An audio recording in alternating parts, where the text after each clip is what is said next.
खाना है। आज विश्व स्टार्टअप डे है। स्टार्टअप का मतलब आप लोगों को पता है? कितने लोगों को पता है?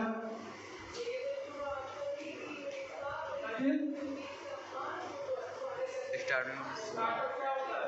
शुरू करना कब जो उसका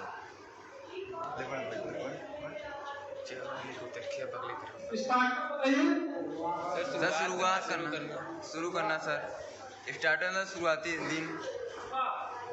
स्टार्टअप का मतलब होता है कोई धंधा, कोई व्यवसाय। ठीक है? स्टार्टअप का मतलब बिजनेस व्यवसाय से, ठीक है? और ऐसे व्यवसाय से है जिसमें हम किसी नए विचार से को लेकर के करते हैं। जैसे आप कोई दुकान खोलने जाते हैं तो स्टार्टअप नहीं है, लेकिन कोई विशेष आइडिया है और उस आइडिया को लेकर के आप बिजनेस शुरू करते हैं तो वो स्टार्टअप है। आपको समझ तो स्टार्टअप क्या होता है?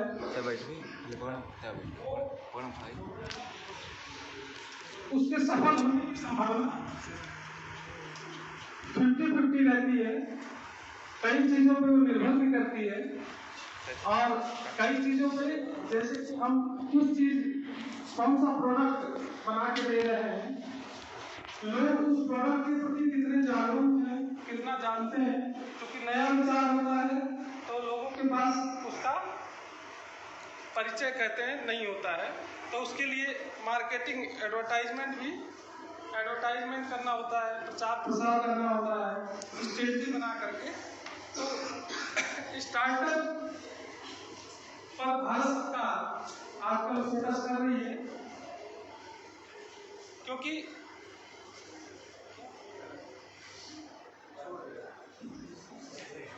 स्टार्टअप पर भारत सरकार फोकस कर रही है, क्योंकि स्टार्टअप ही एक ऐसी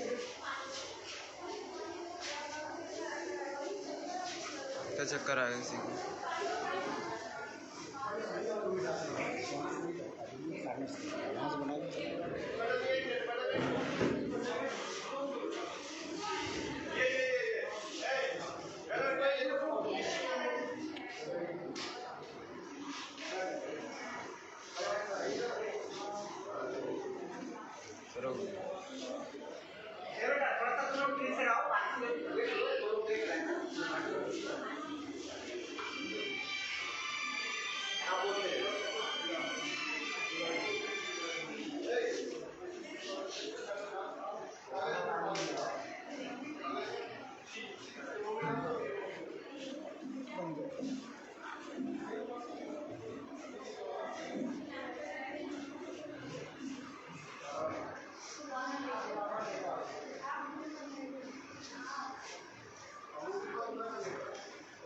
ठीक हो गई आप तो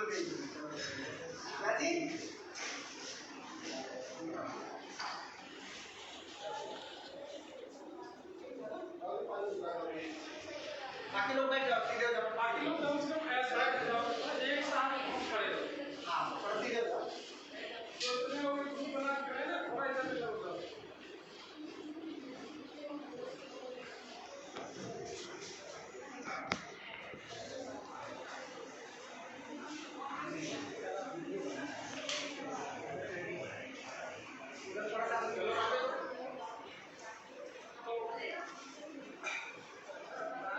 स्टार्टअप भारत सरकार का प्रयास है कि स्टार्टअप हमारा जो युवा वर्ग है वो अधिक से अधिक फोकस करे उस पर, जिससे कि जो बेरोजगारी की समस्या है वो काफी हद तक कम की जा सकती है।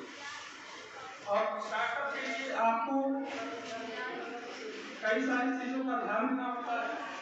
वो हम समय पर ऐसी कार्यक्रम होते हैं उसमें बताते भी रहते हैं। स्टार्टअप के लिए सबसे जरूरी जो चीज होती है वो होती है आइडिया, और उसके बाद आइडिया के बाद प्रोडक्ट। उस आइडिया से बना हुआ जो प्रोडक्ट है वो कितना लाभदायक है, कितना फ्रूटफुल है। दो चीजें। तीसरी चीज, प्रोडक्ट बनने के बाद वो कितना प्रॉफिट दे सकता है, क्योंकि स्टार्टअप कोई भी आदमी काम करेगा तो बिजनेस प्रॉफिट के लिए ही काम करते हैं लोग। तो प्रॉफिट जब तक नहीं रहेगा उसमें तब तक स्टार्टअप विकसित नहीं हो पाएगा।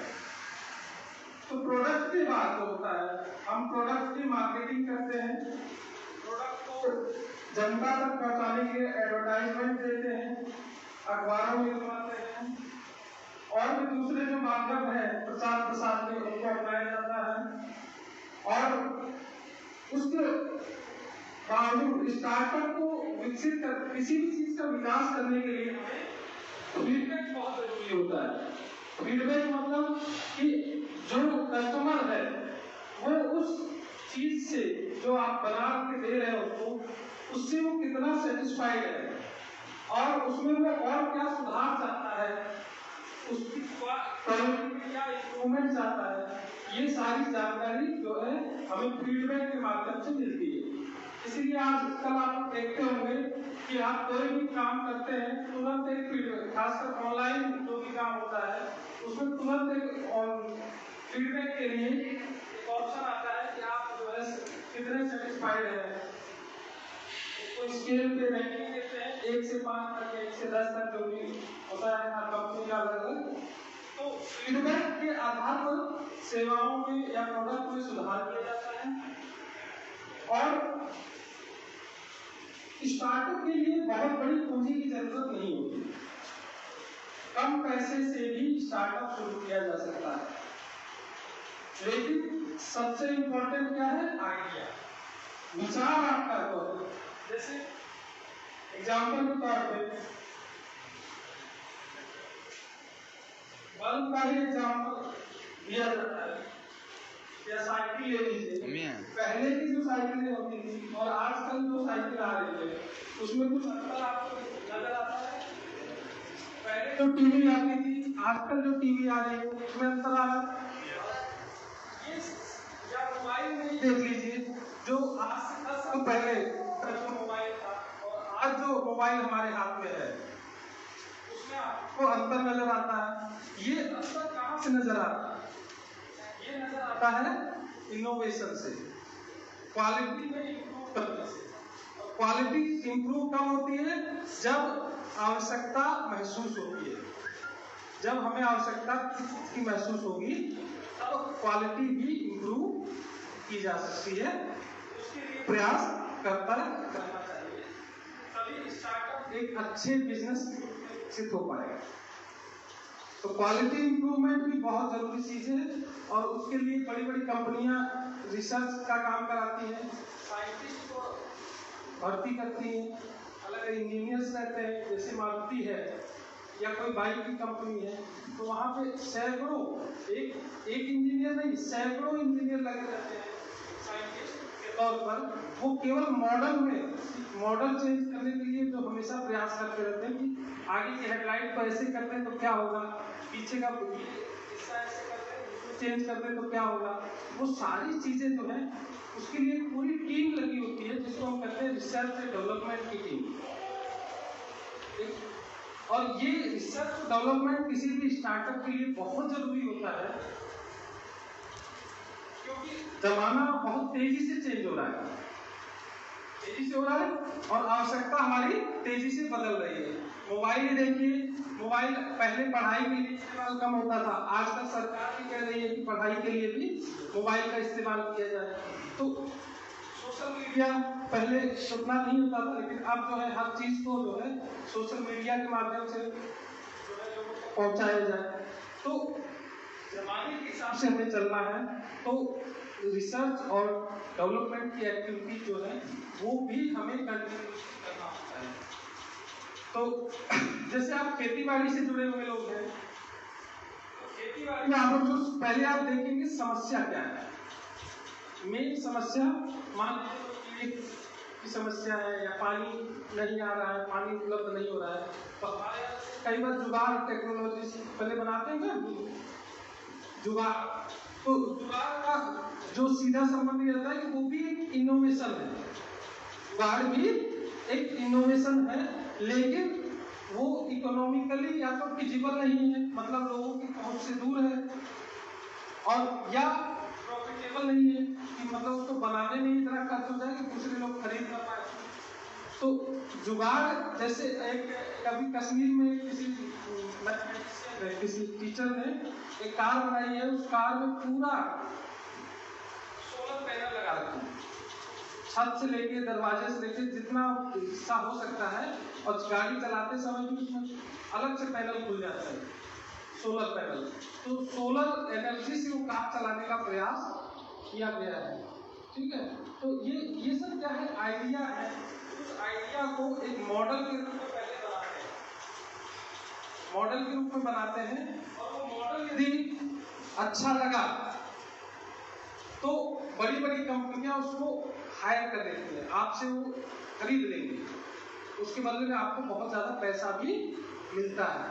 अभी एक कहीं मैं देख रहा था, एक ट्रक है काफी बड़ा, ट्रक मतलब जो बड़ा वाला ट्रक होता है, उस ट्रक को इस तरीके से मॉडिफाई कर दिया गया है कि चलता फिरता एक मैरिज हॉल हो गया है, 200 आदमी उसमें बैठ सकते हैं, एसी, पंखा, कुर्सी सब कुछ लगा हुआ है उसमें,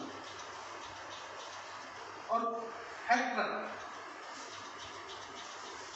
समझ रहे मेरी बात को कि उसके पीछे वाले हिस्से में इतने ज्यादा कंपार्टमेंट्स वगैरह और जो लकड़ी की दीवार वगैरह सब बना करके उन्होंने फिट कर रखा है, केवल बटन दबाने से या थोड़ा खिसकाने से अलग अलग कमरे उसमें बन जाते हैं, toilet, bathroom, each and every facility वहां पे मौजूद है, जो कि एक विवाह के लिए जरूरी होती है जहां भी, ठीक है।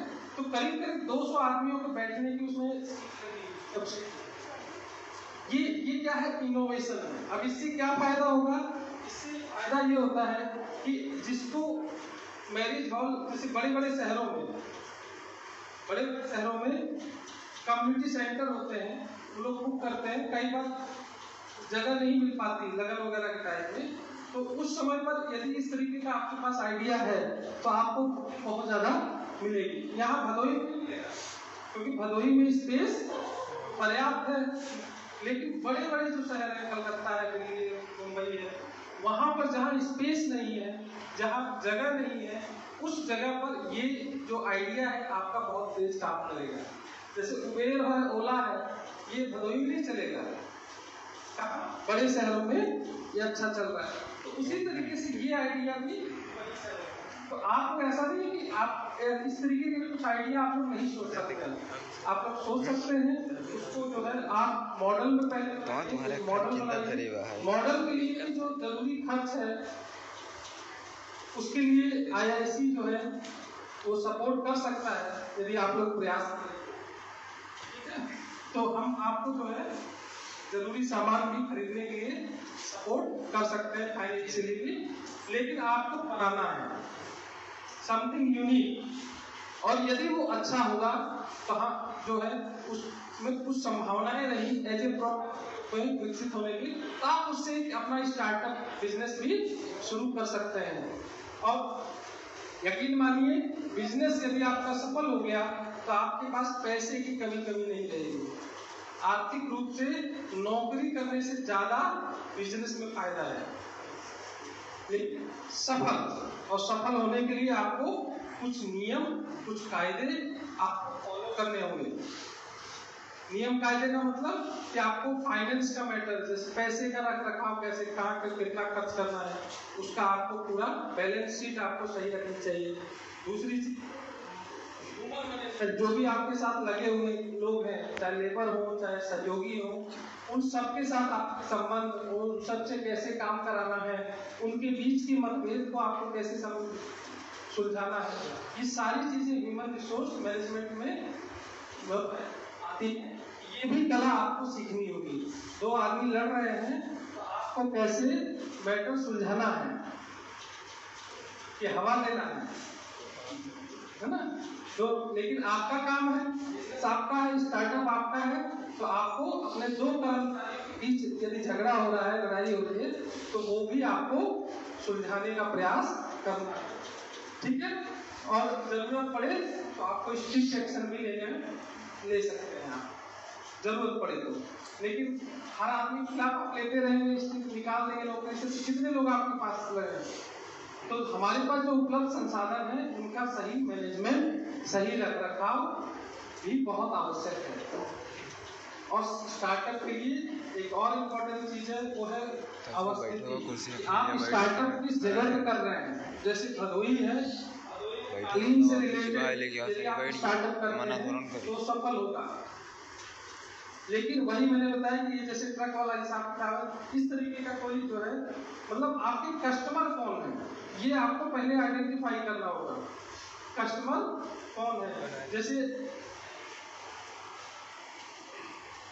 टॉफी या चॉकलेट आती है, ठीक है, तो टॉफी या चॉकलेट में 50 पैसे वाली भी आती है, 1 रुपए वाली भी आती है, 5 रुपए वाली भी आती है, और 40-50 रुपए वाली भी आती है। तो कस्टमर बेस सबका अलग अलग है। जैसे जो 40-50 रुपए वाली आती है उसका कस्टमर अलग है, जो 5 रुपए वाले हैं या 10 रुपए वाले आते हैं उसके कस्टमर अलग है। तो जो 40-50 वाले हैं वो 50 पैसे वाली नहीं खरीदेंगे, उनकी संख्या कम होती है, और जो 50 पैसे वाले या 1 रुपए वाले उनकी संख्या ज्यादा होती है। तो ये सारी चीजें आपको देखनी है कि हमारा कस्टमर कौन होगा, किसको फायदा पहुंचेगा। यदि महिलाओं से संबंधित उत्पाद है तो महिला कस्टमर हो जाएगी, यदि बच्चों से संबंधित है तो बच्चे कस्टमर होंगे, बुजुर्गों से संबंधित है तो बुजुर्ग। तो टारगेट ग्रुप जो होता है वो इम्पोर्टेंट होता है कि आपका जो स्टार्टअप है वो किस वर्ग को, किस ग्रुप को टारगेट करके बनाया जा रहा है, ठीक है। तो जैसे आप खाना बनाते हैं तो खाना बनाने में भी आप स्टार्टअप कर सकते हैं। अभी तो मैं देख रहा था कि आलू तक मिल रहा है पैकेट में, मैश्ड आलू मतलब कि जो उबला आलू जो रहता है वो आपको पैकेट में मिल रहा है। इडली सांभर सब बनाने का आपको पैकेट में मिल रहा है, ठीक है। ये सब क्या है, स्टार्टअप है। स्टार्टअप कैसे है कि जो चीजें बड़े शहरों के लोगों को ध्यान में रखकर बनाई गई है, जहां जिसके पास समय नहीं होता है, तो उसमें ध्यान क्या है, क्वालिटी का, कि चीजें पैकेट में बन रहे हैं तो उसकी क्वालिटी खराब ना हो, हाइजीनिक हो, स्वास्थ्य के लिए ज्यादा नुकसानदायक न हो, ये सारी चीजें ध्यान में रख करके बनाई गई है। तो आप लोग विचार करिए कि आप, और स्टार्टअप के लिए आपको कहीं दूर नहीं जाना है। सबसे बड़ी चीज है आप अपने एरिया में स्टार्टअप शुरू कर सकते हैं।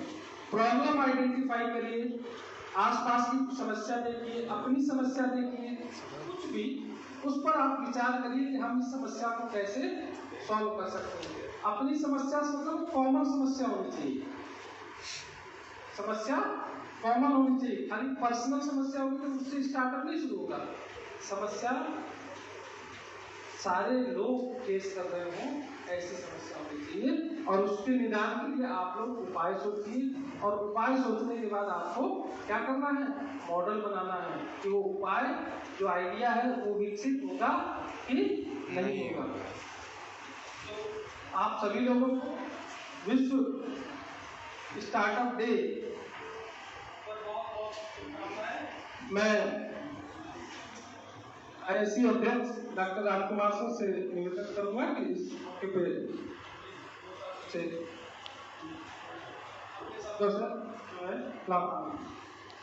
धन्यवाद अनिल जी।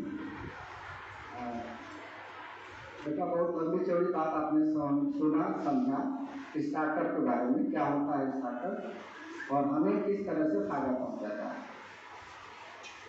आप यंग एज हो, अभी आपकी उम्र इतनी कम है, मैं बहुत कम है ना, बहुत ज़्यादा। आप इस समय भावनाओं में या आपके अंदर जो क्षमता है, ऊर्जा है सोचने की, कुछ करने की, वो सबसे ज़्यादा हमारे यूथ में होती है। इस समय आपका माइंड सेटअप जो होता है नई नई चीज़ों को सोच सकता है, विचार कर सकता है। मैं बार बार कहता हूँ कि कोई भी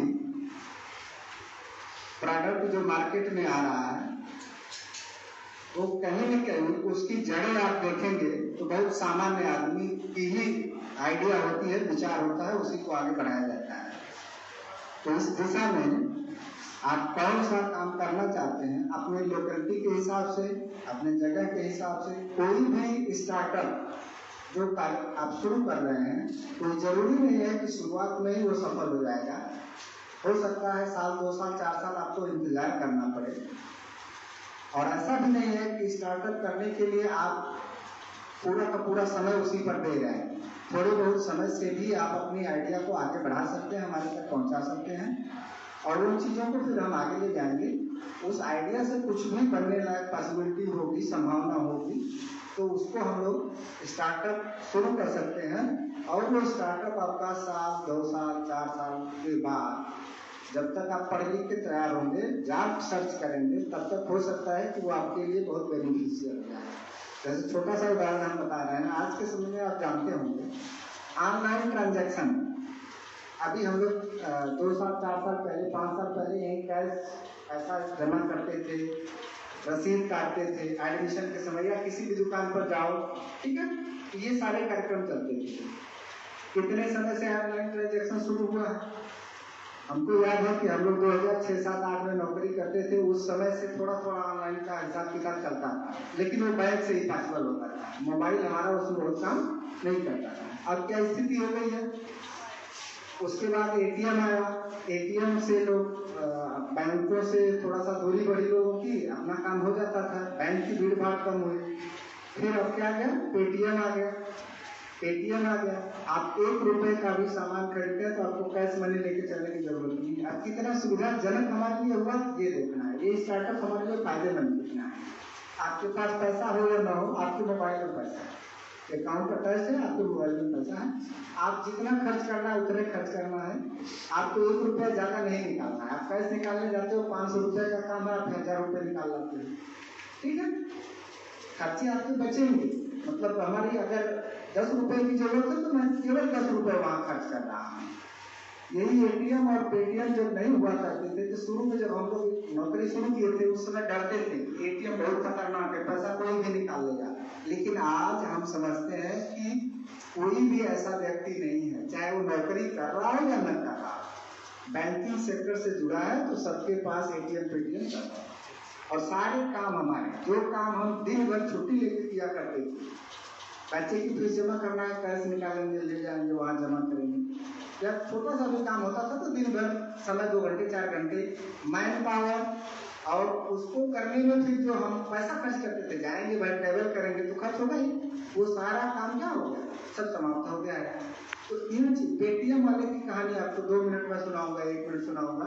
ये पेटीएम के जो संचालक थे, शुरू में जो बनाने वाले थे इसको, वो खुद 4-5 साल तक, बहुत अच्छे साइंटिस्ट है, नाम हम थोड़ा मिस कर रहा हूँ, बहुत अच्छे इंजीनियर थे, हाँ, विजय शेखर शर्मा। ये शुरुआत में जब पेटीएम लॉन्च किए, लोगों को भरोसा नहीं हो रहा था, ठीक है, आज तो बहुत कुछ फ्रॉड है ना मार्केट में, तो लोगों को भरोसा नहीं हो रहा था। और इनका स्टार्टअप 3-4-5 साल तक बहुत ही क्राइसिस में रहा है। लेकिन उसके बाद जब आवश्यकता महसूस हुई लोगों को, ये हमारे लिए सुविधाजनक है, तो फिर आज सारी जनता उसको अडॉप्ट कर ली है। ऐसे ही बहुत छोटे, आपने बहुत नाम सुना होगा, गूगल, अरे जी, सर्विस प्रोवाइडर्स जो आपको फ्लिपकार्ट, अमेजन, मिंत्रा, कितना मार्केट में ऑनलाइन के लिए आपको जो भी सामान चाहिए, अपने पसंद का सामान आप वहां से खरीदिए। बिल्कुल हम समझते हैं कि आप जो है जेन्युइन पैसा देते हैं वहां पर, और सारी फैसिलिटी है। दुकानदार के यहाँ जाएंगे, 2 बार इधर उधर करेगा, लेकिन वहां कुछ नहीं है। आप वापस करना चाहते हैं, तुरंत वापस कर सकते हैं। धीरे धीरे लोगों का विश्वास बढ़ा है, ठीक है। ये सारे स्टार्टअप, वो क्या है, अमेजन क्या है, फ्लिपकार्ट क्या है, कुछ नहीं, कोई सामान नहीं मिला। सामान कौन उत्पन्न कर रहा है, कंपनी। वो क्या है, मीडिएटर, सेलर, आप तक उनकी पहुंच बन गई है, आप जो आसानी से मार्केट से सस्ता और अच्छा सामान उनसे प्राप्त कर ले रहे हैं। खरीदने जाएंगे, टाइम वेस्ट करेंगे, पैसा वेस्ट करेंगे। अब क्या है, आपके सामान जो आपके घर पर डिलीवर होगा। तो ये सारी सुविधाएं, आने वाला समय क्या होगा, आज से 15 साल 20 साल पीछे चले जाओगे और आज को देखोगे। जैसे सर ने एक बात बताई कि मोबाइल फोन कुछ नहीं था, केवल बात करने के लिए होता है, समझ रहे हो। नोकिया 1100 1600 आप नहीं नाम जानेंगे, हम लोग तो यूज किए हुए हैं, केवल क्या करने के लिए, कॉल करने के लिए। लेकिन आज अगर मोबाइल आपके पास है और आपको जानकारी है, तो सारी जानकारी, विश्व भर की जानकारी, सारी सुविधा आपके पास है। तो आप भी, उम्मीद है कि थोड़ा बहुत अपना जो विचार आता है किसी भी क्षेत्र में, छोटे स्तर का भी स्टार्टअप हो सकता है, बड़े स्तर का भी हो सकता है। एक उदाहरण और मैं देना चाहूँगा। आप बहुत सी चीज़ें घर में बनती हैं, खाते हैं। चिप्स नया है? चिप्स नया नहीं है। हर होली पर माताएं बहनें चिप्स बनाया करती थी, खिलाया करती थी। घर में बनता था कि नहीं बनता था? आलू को बॉयल करके फिर उसको बना करके। जब चिप्स कंपनी नहीं आई थी, उससे पहले भी आप खाते रहे, लेकिन उसने क्या किया, उसको कमर्शियलाइज कर दिया। चिप्स, एक आलू से कितने पैकेट चिप्स बनेंगे? 4-5 पैकेट बन जाएंगे। एक आलू की कीमत 50 ग्राम 100 ग्राम 2 रुपए 3 रुपए। लेकिन उसको लार्ज स्केल पर करके उसको जो है बड़ा,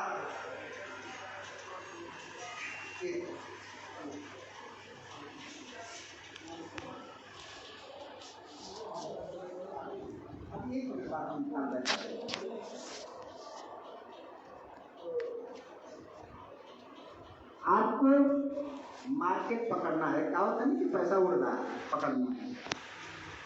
पैसे कॉस्ट कितनी है? आप बड़े बड़े माल्स में चले जाओ, जो बाहर 5 रुपए की चीज खरीदते हो, वहां 100 से कितने की देते हो? 50 देते हो कि नहीं देते? आप वही चिप्स का पैकेट थोड़ा सा मॉडिफाई करके आपको 50 रुपए का देते हैं। तो आप भी इस तरह के छोटे मोटे स्टार्टअप, ये जरूरी नहीं है कि इसी फील्ड से, फील्ड बहुत है, क्षेत्र बहुत है। आपने आप छोटा सा सुना होगा, सिंगल आदमी को जाना है, ओला उबेर सब बड़ी बड़ी शहरों में चलते हैं।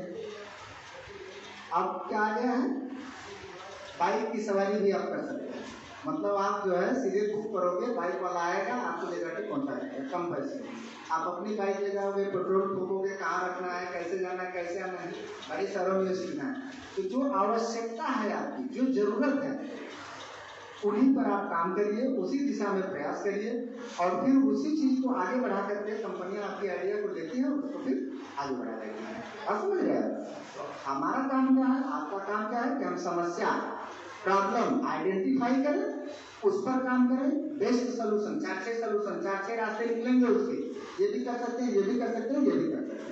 उसमें सबसे अच्छा रास्ता कौन सा होगा, उस पर काम करेंगे और उसको फिर ले आएंगे। हम उसको अगर आगे ले जाने लायक है तो आगे ले जाएंगे। भारत सरकार के सब कार्यक्रम होते हैं, और अब जो इसलिए दिया जा रहा है, आपको पता भी होगा कि सरकारी नौकरियों के पीछे भागने मात्र से काम नहीं चल रहा है, ठीक है। तो कहीं न कहीं हमें इस दिशा में मेहनत करना होगा, आगे बढ़ना होगा, ठीक है।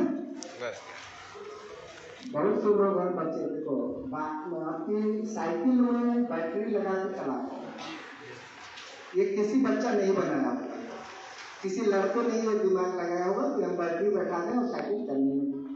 उसी की आइडिया को किसी कंपनी ने लगा दी। अब तो रेडीमेड आ रही है ना बाइसिकल विद बैटरी।